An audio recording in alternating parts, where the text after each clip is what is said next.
Pour rafraîchir la mécanique de son jeu, la production de Fort Boyard, dont la 34e saison a débuté le samedi 1er juillet 2023 sur France 2, s'est inspirée d'une autre émission culte. Paul de Saint-Cernin a ainsi pu se faire aider par un ami pendant une épreuve. Et pas par n'importe qui. Du jamais vu dans l'émission. Bonne nouvelle pour tous les fans de Fort Boyard, le jeu d'aventure culte diffusé sur France 2 depuis 1990 est enfin de retour. La chaîne a diffusé le premier épisode de sa 34e saison ce samedi 1er juillet 2023.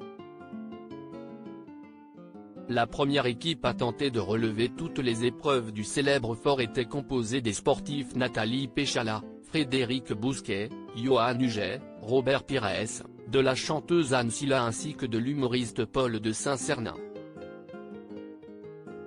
Le jeune homme a d'ailleurs été choisi pour répondre à la fameuse énigme du père Fouras.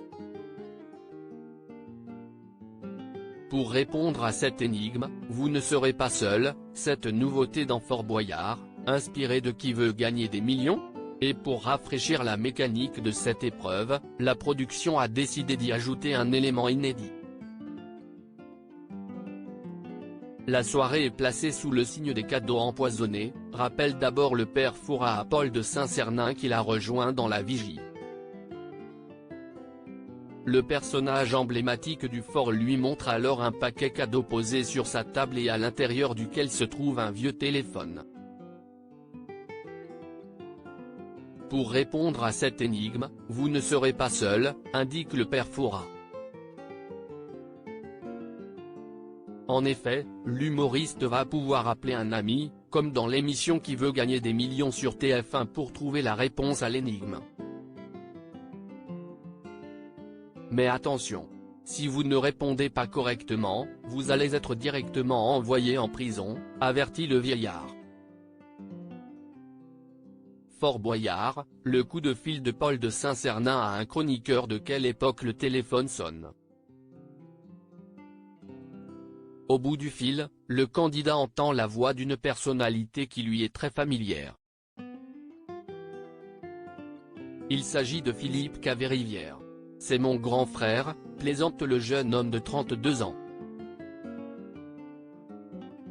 Après avoir répété les règles au chroniqueur. De quelle époque, le père Fouras dévoile l'énigme, infime quantité, on dit qu'elle est facile. Pluriel, elle est liée à un très grand reptile. Qui est-elle? Alors que Philippe Caverivière cherche des noms de reptiles, Paul, lui, sèche complètement. Malheureusement, aucun des deux n'a la bonne réponse. Il n'a pas trouvé, se lamentent les acolytes de l'humoriste restés à l'extérieur de la vigie. Le mot qu'il fallait trouver était larme. Direction la prison pour Paul de Saint-Cernin.